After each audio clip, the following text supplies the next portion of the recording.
Dear students, पिछले video में हमने देखा स्कोप रेजोल्यूशन ऑपरेटर के बारे में और अच्छे से समझा उसको। दो तरह के यूज़ थे उसके। और अब जो इस वीडियो में हम जानने जा रहे हैं वो है object can be passed in a member function in non member function. एक नॉन मेंबर फंक्शन होगा जो क्लास से कोई रिलेशन नहीं रखेगा और उसमें हम एक ऑब्जेक्ट पास करके दिखाते हैं। ऑब्जेक्ट पास करने का अल्टीमेटली फायदा क्या होता है? ऑब्जेक्ट एक पास होगा, उसके अंदर जो उसकी क्लास के अंदर जितने वेरिएबल्स होंगे वो सारे के सारे उसके साथ जुड़ के चले जाते हैं। मींस पास एक करते हो और मल्टीपल थिंग्स आर पास्ड, एक तरह से अपने आप हो जाता है ये। तो इस तरह से तुम कहोगे कि इसका हम सबसे बड़ा फायदा ये उठाएंगे कि एक ऑब्जेक्ट पास करेंगे और एक से ज्यादा चीजों को उसके अंदर लेके चलेंगे और जो करना होता है ऑपरेशन वो हम उस पर करते हैं। तो एक छोटा सा एग्जांपल मैं आपके सामने लेके आ रहा हूं।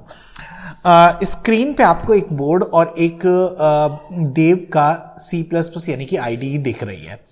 प्रोग्राम के अंदर मैंने जो टाइप किया हुआ है वो है क्लास एक बनाई है स्टूडेंट। इसमें पब्लिक में मैंने लिखा है रोल नंबर, नेम और मार्क्स। ठीक है, तीन चीजें लिखी हुई हैं। लेकिन ये तीनों चीजें अब तक मैंने जितने भी प्रोग्राम आपको सिखाए उन सब में क्या होता था कि ये सारे प्राइवेट हुआ करते थे। आज पब्लिक क्यों रखे हैं मैं अभी आपको समझाऊंगा। दूसरी बात, गेट डेटा एक फंक्शन बनाया है जो कि एक मेंबर फंक्शन है। गेट डेटा के थ्रू हम क्या करेंगे, सारी चीजें यूजर से इनपुट करा लेंगे। देखो, roll number, name and marks तीनों इनपुट हो रहे हैं, कोई बहुत बड़ी बात नहीं है। शो डेटा एक फंक्शन है जो कि शो डेटा फंक्शन कहीं से भी रिलेशन नहीं रखता है क्लास स्टूडेंट से। ठीक है, इसका मतलब ये हुआ कि it is non member function. ये मेंबर था, ये नॉन मेंबर है। नॉन मेंबर में मैंने एक ऑब्जेक्ट देखो पास करके दिखाया हुआ है। आप जब भी पास करते थे एक इंटीजर वैल्यू तो इंट एक्स लिखते थे या इंट पी लिखते थे। यहां पे एक स्टूडेंट का ऑब्जेक्ट st पास किया है तो क्या हो रहा है, स्टूडेंट का जो ऑब्जेक्ट यहां पास हो रहा है st, वो st जब जाएगा तो st के साथ roll number, name and marks तीनों चीजें उसके साथ जुड़ के अंदर पहुंचती हैं। उन तीनों को मैं यहां पे शो करने की कोशिश करता हूं। बस इतनी सी बात इस प्रोग्राम में मुझे समझानी है। ठीक है, तो देखो इस समय पे मेन के अंदर मैंने एक ऑब्जेक्ट बनाया है और बोर्ड को मैंने साथ में क्यों रखा है मैं अभी समझाऊंगा। देखो, स्टूडेंट का एक ऑब्जेक्ट एस बनाया। जैसे ही एक एस ऑब्जेक्ट बनता है, बोर्ड पे आप देख रहे हो रोल नंबर, नेम, मार्क्स तीनों चीजें, इनके लिए एक एक स्पेस क्रिएट हो जाती है। ठीक है, एस डॉट गेट डेटा जब हम यहां पे करते हैं तो ये जाता है अपने गेट डेटा में और तीनों चीजों की वैल्यू मांगता है। सपोज करो you have input the values of three things, मतलब लाइक RN का मैंने लिखा 1, नेम का लिखा RAM और मैंने मार्क्स लिखे 34.2। सपोज करते हैं। ठीक है, तो अब क्या होता है कि ये यहां से जब यहां पहुंचेगा तो उसके बाद शो डेटा कॉल होगा। कॉल होते ही शो डेटा ने एक मांगा ऑब्जेक्ट, मैंने एस डाला। एस क्या था, ये वाला ऑब्जेक्ट जो अपनी सारी वैल्यूज को यहां पे 1 राम और 34.2 रखे हुए है।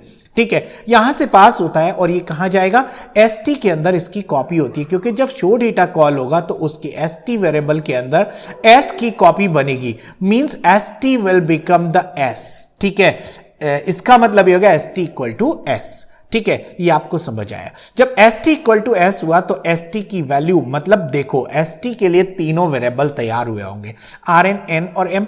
तो st.rn will be the s.rn, यानी कि तीनों वैल्यूज असाइन होंगी, यानी कि ये हो जाएगा 1। st.n is equal to s.n, यानी कि Ram. st.m is equal to s.m, यानी कि 34.2। ठीक है, इस तरह से अब क्या करोगे, शो डेटा में जब ये वैल्यूज पहुंच गई तो st.rn और m और n तीनों शो होंगे। तो क्या होगा, आउटपुट स्क्रीन पे आपको 1 राम और 34.2 दिखाई देगा। एक काम करते हैं, एग्जीक्यूट करके प्रोग्राम को चला के दिखाते हैं। 1 रोल नंबर डाला, नेम राम डाला और मार्क्स 34.2 डाल देता है। ठीक है, देखो यही आ रहा है आउटपुट। इसका मतलब ये हुआ जो मैंने आपको समझाया, वैल्यू मैंने एक सेंड करी थी, पहुंच गई 3 वैल्यू। इसी का एक अच्छा सा एग्जाम्पल और मैं आगे दिखाता हूं आपको, क्योंकि 2 एग्जाम्पल्स में मैं अपनी बात खत्म करूंगा। दूसरा एग्जाम्पल मेरा होगा, थोड़ा अच्छे से समझे क्योंकि ये ना बहुत काम आने वाली चीज है।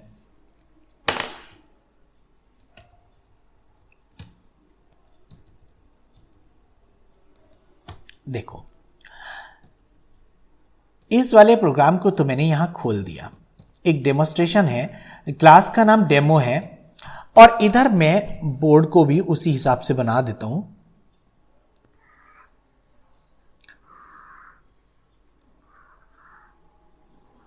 देखो, अब बोर्ड पे जो चीजें लिखी हुई हैं वो अब आपके सामने आ रही हैं। देखो, सबसे पहले डेमो एक क्लास है जिसमें वेरिएबल, अच्छा मैंने एक बात भूल गया बताना कि ये मैंने पब्लिक क्यों करता हूं।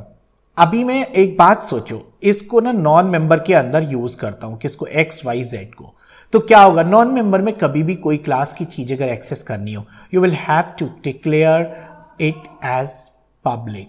अगर आप प्राइवेट कर देते हैं तो पता है क्या होता है, वो प्राइवेट चीजें क्लास के अंदर ही रहती हैं, नॉन मेंबर के नेवर एक्सेस। इसलिए क्या होता है कि मुझे इसे पब्लिक करना पड़ता है।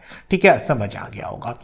अब आती है बात गेट डेटा और एक शो डेटा, 2 फंक्शंस हैं। ये दोनों फंक्शंस एक इनपुट कर रहा है एक्स और वाई की वैल्यू और एक आउटपुट कर रहा है एक्स और वाई की वैल्यूज को। ठीक है, अब होता क्या है कि एक फंक्शन है ऐड, जिसमें 2 ऑब्जेक्ट पास किए, ऑब्जेक्ट 1 और ऑब्जेक्ट 2। ठीक है, दोनों की वैल्यूज, मेरे प्रोग्राम का जो एम रहेगा वो 2 ऑब्जेक्ट्स को आपस में जोड़ना। ऑब्जेक्ट्स कभी जुड़ते नहीं है, बल्कि ऑब्जेक्ट्स की वैल्यूज जो होती हैं वो आपस में जुड़ती हैं। यानी कि पहले ऑब्जेक्ट की एक्स वैल्यू दूसरे ऑब्जेक्ट की एक्स वैल्यू में जुड़ के एक तीसरा ऑब्जेक्ट का एक्स वैल्यू तैयार होगा।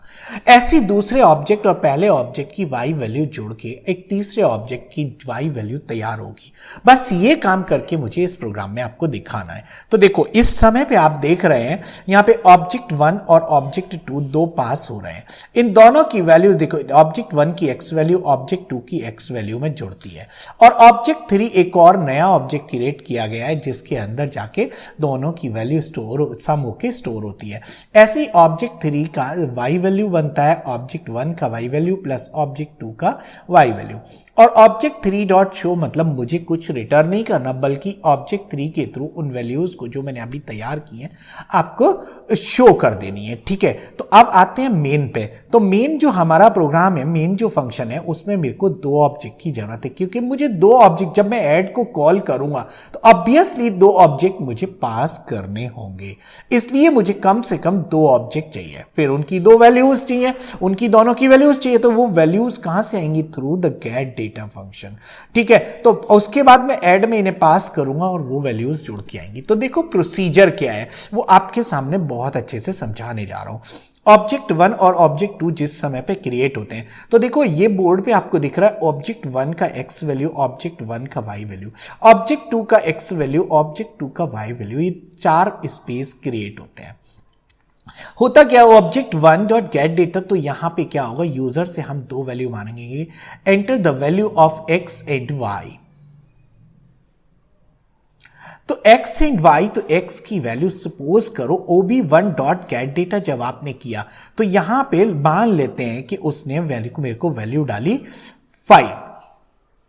ठीक है, और इसकी वैल्यू मान लेते हैं 6 डाली। ठीक है, अब फिर दोबारा से ob2 dot gate data call किया तो उसने भी x और y की वैल्यू मांगी, मान लेते हैं 1 और 5, ये 2 वैल्यू उसने डाली।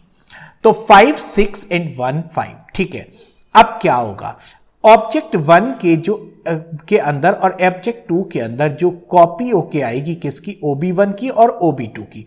इसका मतलब object 1 will be OBJ1 will be the OB1, यानी कि इसकी दोनों वैल्यूज इसमें कॉपी हो जाती है। मतलब ये बन जाता है 5 और ये बन जाता है 6। बहुत अच्छे से समझ में आ रहा होगा। ऐसी OBJ2 के अंदर OB2 आता है तो क्या होता है, इसकी कॉपी यानी कि 1 और ये 5 यहां आ जाता है। ठीक है, अब इसके बाद वो कहता है कि जब ऑब्जेक्ट 3 क्रिएट होता है तो देखो ये फिर नई वैल्यूज बनती हैं, यहां पे नए स्पेसेस बनते हैं ऑब्जेक्ट 3 के लिए। ऑब्जेक्ट 3 के लिए जो स्पेसेस बने हैं उनमें मुझे क्या करना है, उनमें मुझे क्या करना है, object 3.x will be object 1.x plus object 2.x, यानी कि ऑब्जेक्ट 1.x कितना है 5 और ऑब्जेक्ट 2.x कितना है 1, तो 5 प्लस 1 6, यहां बैठेगा 6। तो देखो मुझे लिखना है यहां पे 6,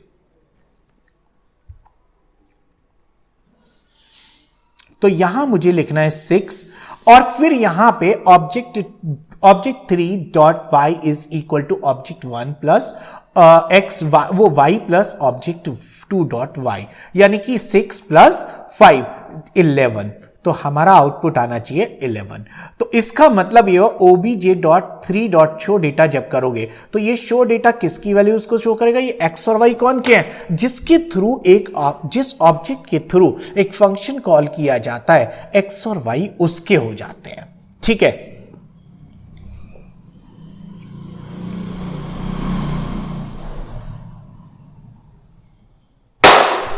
जिस ऑब्जेक्ट के थ्रू एक फंक्शन कॉल किया जाता है ये वेरिएबल x और y उसके हो जाते हैं। मींस ये अगर ऑब्जेक्ट 3.show डेटा किया है तो x और y किसके, obj3.x एंड obj3.y। तो इस समय पे जो आउटपुट शो होगा वो 6 एंड 11 होगा। ठीक है, चला के देखिए जरा, बात करते हैं फिर।